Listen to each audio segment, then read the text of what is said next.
necə uşaqlardır? Uşaqların hamısı idmançıdır. Ətrafda bizə hörmət. Mən kimə qoydumsa udar dağım dağıldı. Ey yaxşılıq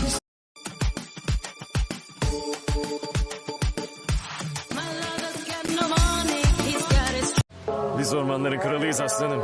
Öte çakala verecek canımız yok.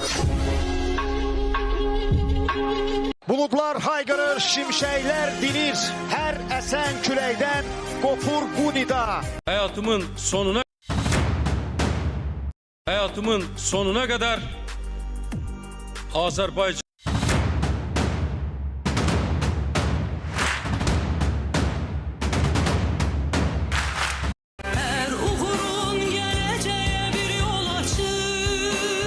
Bizim varlığımız Allah'tan gayrısına bağlı değil. Allah'tan başka hiç kimse... ayıl ey millet ayıl. Gör haradır Cəbrayıl. Mələk adıdır adı. Nə qədər sev...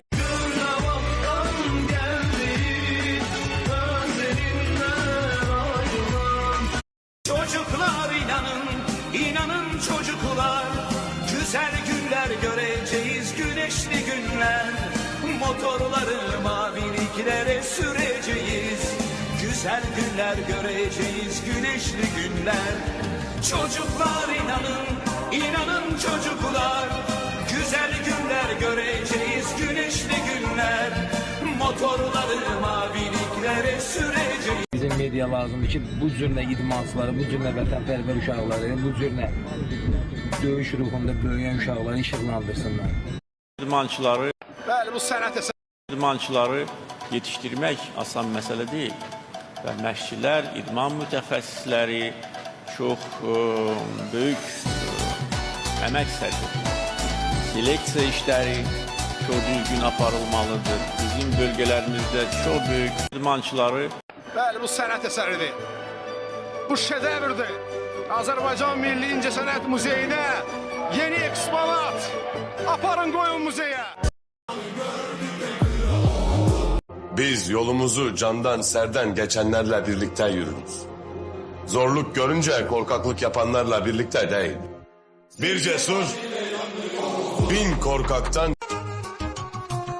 Sadece bir on deyə bilərəm ki, biz heç kimdən qorxmuruq. Daim diqqət mərkəzindədirlər. Ən əsası isə məğrur duruşları ilk baxışdan düşməndə qorxu yaratmağa bəs edir. Ben sizinle fəxr edirəm.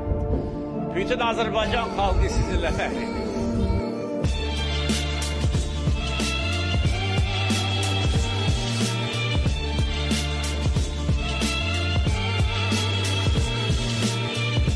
İdmançıları yetiştirmek asan mesele değil. Və məşqçilər, idman mütəxəssisləri çok büyük... Rabbimden başka bir galip yoktur. Allah'tan başka hiç kimsenin önünde boyun eğmeyiz. La galibe illallah.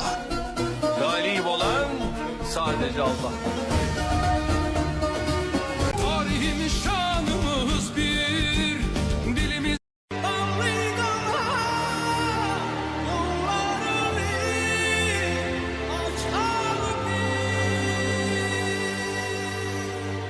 Bəli, bu sənət əsəridir. Bu şedevrdir.